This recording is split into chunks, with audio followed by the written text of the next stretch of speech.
கோவை, திருப்பூர், ஈரோடு மாவட்டங்களில் உள்ள குளம், குட்டைகளை நிரப்பி நிலத்தடி நீர்மட்டத்தை உயர்த்தும் நோக்குடன் அவிநாசி அத்திக்கடவு திட்டம் கொண்டுவரப்பட்டது.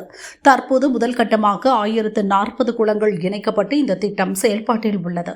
ஆனால் இன்னும் 1400 குளங்களை திட்டத்தில் இணைக்க வலியுறுத்தி அவிநாசி புதிய பேருந்து நிலையம் முன் விவசாயிகள் கவன ஈர்ப்பு போராட்டம் நடத்தினர்.